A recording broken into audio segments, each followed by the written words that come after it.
Assalamualaikum warahmatullahi wabarakatuh. Perkenalkan, nama saya Zani Qoriah dengan NIM 430202000014 dari Prodi Manajemen Dakwah kelas 3A.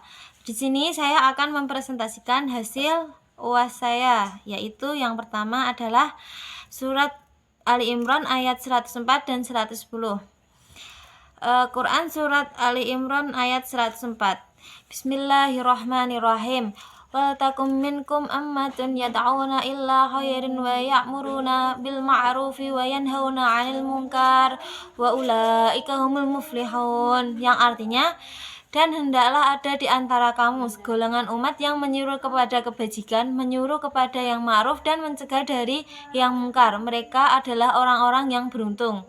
Quran surat Ali Imran ayat 104. Tafsir Jalalain menjelaskan, hendaklah ada di antara kamu satu golongan yang menyuruh kepada kebaikan ajaran Islam dan menyuruh kepada yang ma'ruf dan melarang dari yang mungkar. Merekalah, yakni orang-orang yang menyuruh dan yang melarang dari orang-orang yang beruntung atau berbahagia. Min di sini untuk menunjukkan sebagian karena apa yang diperintahkan untuk merupakan fardu kifayah yang tidak mesti bagi seluruh umat dan tidak pula layak bagi setiap orang, misalnya orang yang bodoh. Yang kedua adalah tafsir Quraisy Shihab yang menjelaskan jalan terbaik untuk bersatu dalam kebenaran di bawah naungan Al-Quran dan Rasulnya adalah dengan menjadi umat yang menyeru segala bentuk kebaikan dunia dan akhirat, menyerukan kewajiban mendorong manusia pada kebaikan bersama dan mencegah kejahatan, amar ma'ruf nahi mungkar, al-amar bil al-ma'ruf wa al-nahi an al-mungkar. Mereka yang melakukan prinsip itu adalah orang-orang yang memperbolehkan keberuntungan yang sempurna. Penjelasan Rasulullah SAW bersabda, kebaikan al-khair adalah segala sesuatu yang mendekatkan manusia kepada Allah, menjauhkan dari kemungkarannya.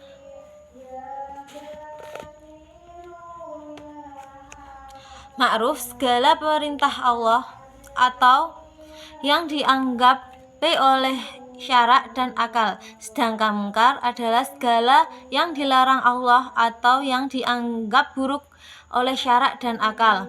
Ayat ini merupakan petunjuk dari Allah kepada kaum mukmin, yakni hendaknya di antara mereka ada segolongan orang mau berdakwah dan mengajak manusia ke dalam agamanya, termasuk ke dalam adalah para ulama mengajarkan agama, para penasihat yang mengajak orang non-muslim ke dalam Islam, orang yang mengajak orang-orang yang menyimpang agar dapat beristiqomah, orang-orang yang beristihad sabilillah.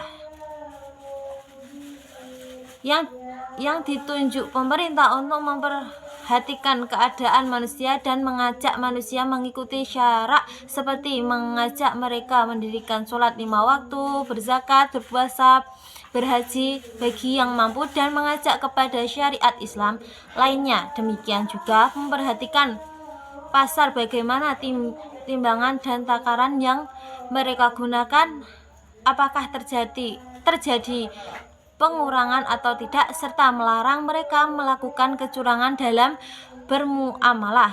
Semua ini hukumnya fardu kifayah. Bahkan tidak hanya itu, segala sarana yang menjadikan sempurna amar ma'ruf dan nahi mungkar sama diperintahkan, misalnya menyediakan perlengkapan jihad untuk dapat mengalahkan musuh, mempelajari ilmu agar dapat mengajak manusia kepada kebajikan, menuliskan buku-buku yang berisi ajaran Islam, membangun madrasah untuk mengajarkan agama, membantu pihak berwenang atau dewan hizbah, mewujudkan syariat, dan sebagainya. Mereka inilah orang-orang yang beruntung, yakni memperoleh yang mereka inginkan dan selamat hal yang mereka khawatirkan. Pada ayat selanjutnya Allah Subhanahu wa taala menyampaikan ahli kitab yang mencegah setelah dalam beragama terlebih berpecah, mereka terjadi setelah datang keterangan yang jelas. At-Taubah ayat 122 yang artinya tidak sepatutnya bagi mukminin itu pergi semuanya ke medan perang. Mengapa? Tidak pergi dari tiap-tiap golongan, di antara mereka beberapa orang yang memperdalam pengetahuan mereka tentang agama dan untuk memberi peringatan kepada kaumnya apabila mereka telah kembali kepadanya, supaya mereka itu dapat menjaga dirinya.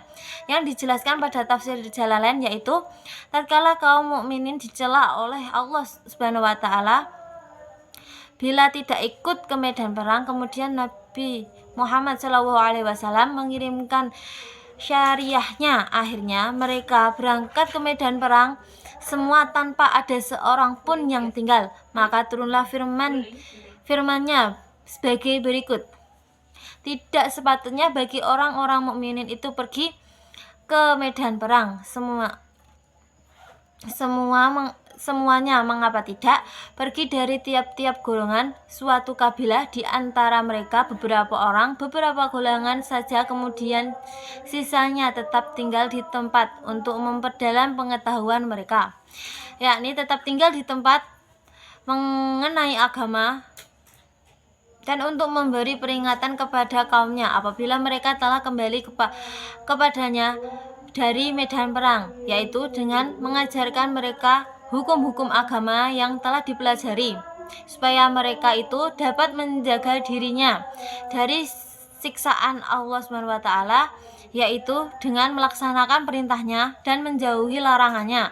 Sehubung dengan ayat ini, Ibnu Abbas radhiyallahu an memberikan penakwilannya bahwa ayat ini penerapannya hanya khusus untuk syariah, yakni bila mana pasukan itu dalam bentuk syariah lantaran Nabi Muhammad SAW tidak ikut. Sedangkan ayat sebelumnya yang juga melarang seseorang tetap tinggal di tempat dan tidak ikut berangkat ke medan perang, maka hal ini pengertiannya tertuju kepada bila Nabi Muhammad SAW berangkat ke suatu Ghazawah. Tafsir Quraisy Shihab yang menjelaskan tentang tidak haruslah semua orang mukmin itu mendatangi Rasulullah apabila keadaan tidak menuntut untuk itu, tetapi hendaknya ada satu golongan yang memenuhi seruan Rasulullah SAW untuk memperdalam pengetahuan agama dan berdakwah dengan memberi peringatan dan kabar gembira pada kaum mereka saat mereka kembali, agar kaum mereka itu tetap dalam kebenaran dan mengapa tidak dari kebatilan dan kesesatan. Pada ayat suci ini terdapat keterangan tentang satu kaidah penting dalam Al-Quran, yaitu bahwa orang mukminin tidak patut pergi semuanya ke medan perang dan pergi semua untuk menuntut ilmu, sebagaimana tidak dibenarkan pula untuk berfrustasi mereka dari itu. Maka dari itu sebaiknya ada dari setiap golongan satu kelompok yang menuntut ilmu, memperdalam pengetahuan agama, dan kemudian kembali untuk memberi petunjuk kaumnya. Yang kedua ada Quran Surat Al-Fat ayat 8-9 yang berbunyi Inna arsalna syahidan wa mubassyari wan nadhira, yang artinya sesungguhnya kami mengutus kamu sebagai saksi bahwa berita gembira dan memberi peringatan. Yang dijelaskan pada tafsir Jalalain, sesungguhnya kami mengutus kamu sebagai saksi atas umatmu pada hari kiamat nanti dan membawa berita gembira kepada mereka di dunia dan memberi peringatan, maksudnya memberi peringatan yang mempertakuti mereka selama di dunia akan siksa neraka kelak di akhirat bila mereka melakukan perbuatan yang berdosa di dunia. Penjelasannya, bagi umatmu pada hari kiamat terhadap perbuatan yang mereka lakukan, baik atau buruk, demikian pula sebagai saksi terhadap berbagai perkataan dan permasalahan serta menjadi saksi terhadap keesaan Allah Subhanahu wa taala dan sendirinya dia dengan kesempurnaan dari berbagai sisi. Bagi orang yang taat kepada Allah dan taat kepada Rasulnya dengan balasan dunia, agama dan akhirat.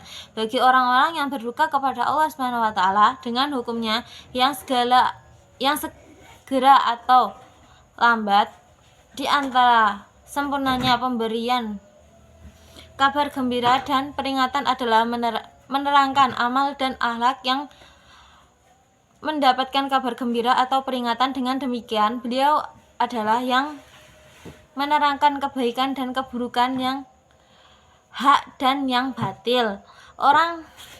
Oleh karena itu, Allah Subhanahu wa taala melanjutkan dengan firman-Nya agar semua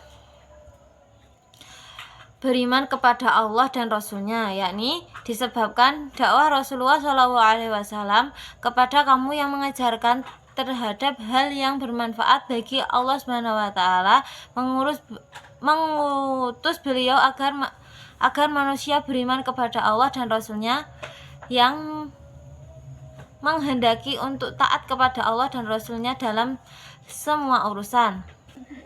Yang kedua, Al-Fat ayat 9. Bismillahirrahmanirrahim. Liyatu'minu billahi wa rasulihi. Kaget orang kime. Ngopo wae ke? Timbang nganggur ta HP ku mbok dicasno. Ya, Al-Falah ayat 9. Bismillahirrahmanirrahim.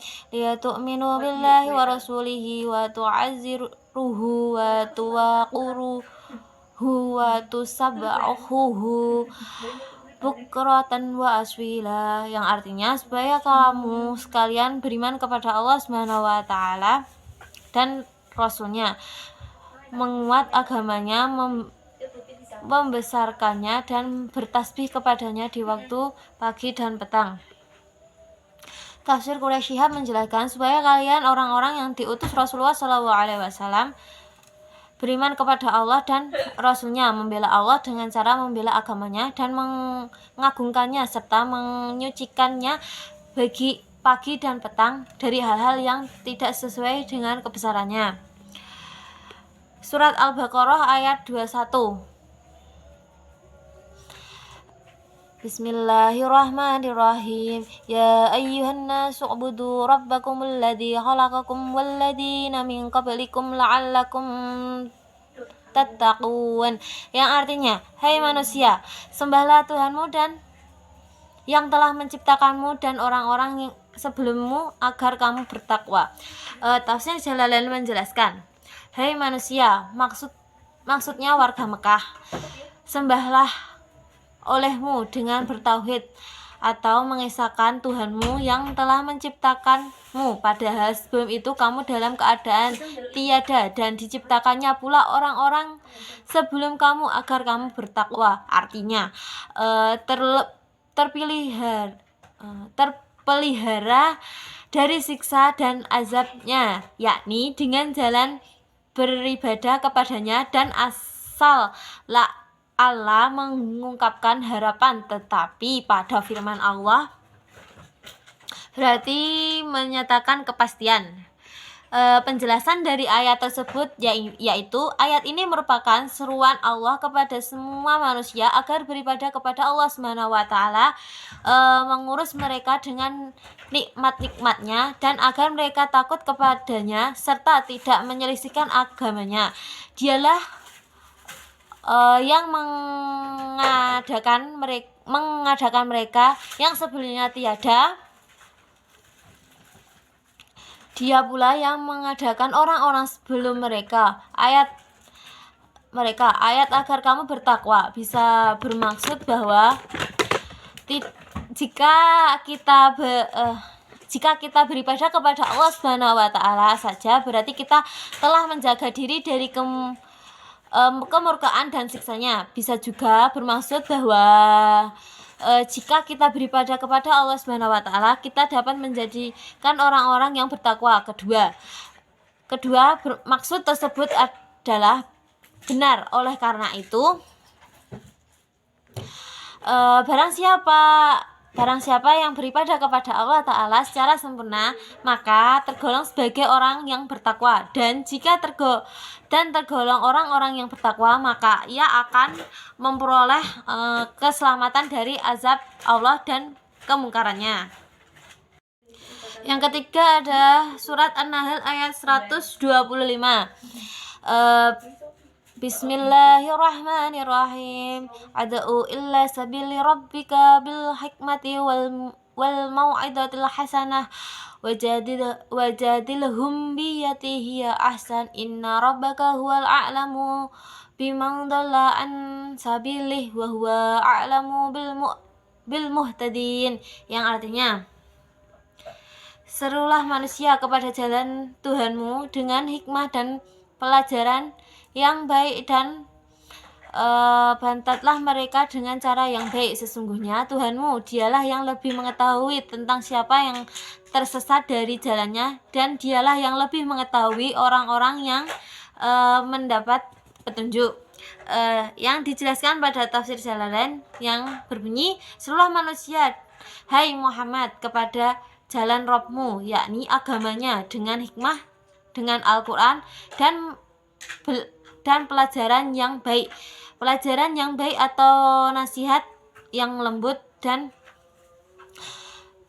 bantatlah mereka dengan cara bantahan yang baik, seperti menyeru mereka untuk menyembah Allah dengan menampilkan kepada mereka tanda-tanda kesadarannya, atau dengan hujah-hujah yang jelas. Sesungguhnya Rabbmu dialah yang lebih mengetahui, maha pengetahui tentang siapa yang tersesat dari jalannya, dan dialah yang lebih mengetahui orang-orang yang mendapatkan petunjuk, maka dia membalas mereka. Ayat ini diturunkan sebelum diperintahkan untuk memerangi orang-orang kafir, dan diturunkan ketika Hamzah gugur dalam keadaan tercincang ketika Nabi Muhammad SAW melihat keadaan jenazahnya. Lalu Nabi Muhammad SAW bersumpah melalui sabdanya, yakni, sesungguhnya aku bersumpah akan membalas 70 orang dari mereka sebagai penggantimu. Penjelasannya yakni yang lurus, yang di dalamnya mengandung ilmu yang bermanfaat dan amal yang soleh. Hikmah arti tepat sasaran, yakni dengan memposisikan sesuatu pada tempatnya. Termasuk ke dalam hikmah adalah berdakwah dengan ilmu, berdakwah dengan mendahulukan yang terpenting, berdakwah memperhatikan keadaan mat'unya atau orang yang didakwai, berbicara sesuai tingkat pemahaman dan kemampuan mereka, berdakwah dengan kata-kata yang mudah dipahami oleh mereka, berdakwah dengan membuat permisalan, berdakwah dengan lembut dan halus. Adapun yang menafsirkan hikmah di sini dengan Al-Qur'an, yakni nasihat yang baik dan perkataan yang menyentuh, termasuk pula memerintahkan dan melarang targhib atau dorongan, dan tarhib menakut-nakuti, misalnya menerangkan maslahat dan pahala dari mengajarkan perintah dan menerangkan mazharat dan azab apabila melanggarnya. Jika orang yang didakwai menyangka bahwa yang dipegangnya adalah kebenaran atau sebagai penyuruh kepada kebatilan, maka dibantah dengan cara yang baik, yakni cara yang dapat membuat orang tersebut mau mengikuti cara akal maupun dalil, termasuk diantaranya menggunakan dalil yang diyakininya, karena hal itu lebih dapat mencapai kepada maksud, dan jangan sampai perdebatan mengarah kepada pertengkaran dan caci maki yang dapat menghilangkan tujuan serta tidak menghasilkan faedah darinya. Bahkan tujuannya adalah untuk menunjukkan manusia kepada kebenaran, bukan untuk mengalahkan atau semisalnya.